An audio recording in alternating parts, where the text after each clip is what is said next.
एक दिन रेहान एक खूबसूरत काम वाली बाई को लेकर अपने साथ घर आया और कहा कि देखो ये मेरा घर है और आपको रोज यहाँ काम करने के लिए आना है और टाइम टू टाइम खाना भी बनाना है। काम वाली ने कहा कि साहब आप बिल्कुल टेंशन ना ले, मैं आपका अच्छी तरह से ख्याल रखूंगी और कोई भी शिकायत का मौका नहीं दूंगी। रेहान ये सुनकर खुश हो गया कि अगर ये लड़की आए तो मुझे कोई टेंशन नहीं होगा। अब वो काम वाली रोज उस घर में आती और घर का अच्छे से सारा काम करती थी। वो काम वाली बड़ी चालू आइटम थी। जब रेहान दूसरे कमरे में बैठा हुआ अपना काम करता तो वो काम वाली फौरन दूसरे कमरे में सफाई के लिए जाती। वो काम वाली रोज घर की तलाशी लेती कि कुछ मिल जाए तो मैं चोरी कर सकूं। जब वो तलाशी ले रही थी तो उसने देखा कि बेड पर एक गोल्ड की अंगूठी पड़ी हुई है। जब उसने ये देखा तो उसकी नीयत में खोट पैदा हो गई कि ये अंगूठी मैं चुरा लूं तो मुझे बहुत सारे पैसे मिल जाएंगे। उसने चुपके चुपके दूसरे कमरे में देखा कि साहब मुझे देख तो नहीं रहे हैं। फिर वो फौरन कमरे में गई और वो गोल्ड की रिंग उसने चुरा ली और खुश हो गई कि साहब को मैंने चुना लगा दिया है। अगले दिन जब वो काम वाली घर आई तो उसने देखा कि मालिक बहुत सारे पैसे लिए हुए बेड पर बैठा हिसाब कर रहा है। जब काम वाली ने ये देखा तो वो हैरान रह गई और सोचने लगी ये शख्स तो बहुत पैसे वाला है, अगर मैं इसे अपनी जाल में फंसा लूं तो मैं तो माला माल हो जाऊंगी।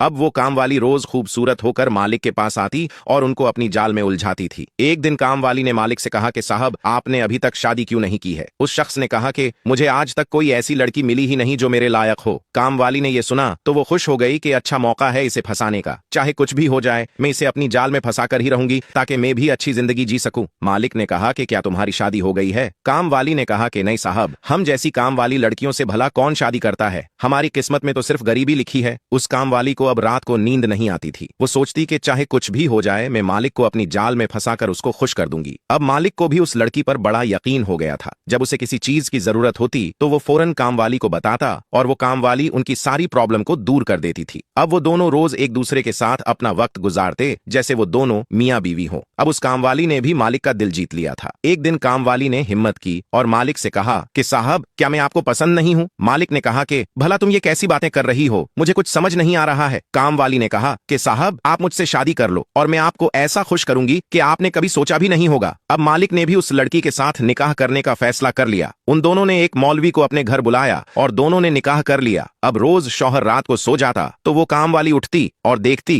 कि शौहर कहीं जाग तो नहीं रहा है। फिर वो शौहर की जेब से अलमारी की चाबी निकालती और अलमारी को खोलकर उसमें से रोज थोड़े थोड़े पैसे चुराती और अपने पर्स में रख देती थी। वो शौहर को देखकर सोचती कि बड़ा बेवकूफ इंसान है जो मुझ पर भरोसा किया। दिन के वक्त वो अपने शौहर के साथ अच्छी तरह रहती और शौहर को भी उन पर किसी भी तरह का कोई शक नहीं होता था। अब शौहर ने उसे अलमारी की चाबियां भी दे दी थी क्योंकि उसने उस शख्स को फंसा लिया था। एक दिन शौहर काम पर गया हुआ था तो बीवी ने घर से भागने का फैसला कर लिया। उसने अलमारी से सारे पैसे और गहने निकाले। उसने अपने आशिक को कॉल किया कि जल्द तैयार रहो, मैं अभी के अभी भाग कर आ जाती हूँ। बीवी ने कॉल को कट किया और वो सारा माल लेकर उस घर से भाग गई।